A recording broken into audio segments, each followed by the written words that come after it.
தனது முழு கொள்ளளவான 120 அடியை எட்டியிருக்கிறது. மேட்டூர் அணையிலிருந்து 46,000 கன அடி நீர் திறக்கப்பட இருக்கிறது. இரவு 7 மணி முதல் நீர் திறப்பு 66,000 கன அடியாக அதிகரிக்கப்படும் என நீர்வளத்துறை அதிகாரிகள் தகவல் தெரிவித்திருக்கிறார்கள். இது பற்றின கூடுதல் விவரங்களை செய்தியாளர் காமேஸ்வரன் வழங்கிட கேட்கலாம். காமேஸ்வரன், வணக்கம். நீர் திறக்கப்படும் என்பதால் மக்களுக்கு என்னென்ன எச்சரிக்கைகள் விடுக்கப்பட்டு உள்ளது? கூடுதல் விவரங்களை பதிவு செய்யலாம். வணக்கம். சற்று முன் மேட்டூர் அணை தனது முழு கொள்ளளவான 120 அடி எட்டியது. அணையின் பாதுகாப்பு நலன் கருதி மேட்டூர் அணைக்கான நீர்வரத்து 46,000 கனஅடி தண்ணீர் உபரி நீராக தற்போது வெளியேற்றப்பட்டு வருகிறது.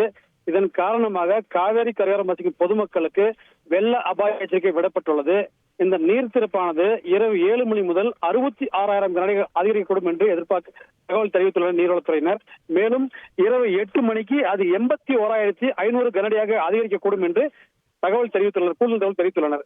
இதன் காரணமாக காவேரி கரையோரம் வசிக்கும் பொதுமக்கள் ஆற்றங்கரையில் இறங்கவோ, துணி துவைக்கவோ, கால்நடைகளுக்கு குடிநீர் பருகவோ கூடாது என்று நீர்வளத்துறை சார்பாகவும் வருவாய்த்துறை சார்பாகவும் கோரிக்கை விடுக்கப்பட்டுள்ளது. மேலும் மேட்டூர் அணைக்கான நீர்வரத்து தொடர்ந்து அதிகரிக்கும் பட்சத்தில் மேட்டூர் அணையிலிருந்து திறக்கப்படும் தண்ணீரின் அளவு அதிகரிக்கக்கூடும் என்று எதிர்பார்க்கப்படுகிறது. விவரங்களுக்கு நன்றி காமேஸ்வரன். செய்திகளை உடனுக்குடன் தெரிந்து கொள்ள உடனே சப்ஸ்கிரைப் பண்ணுங்க.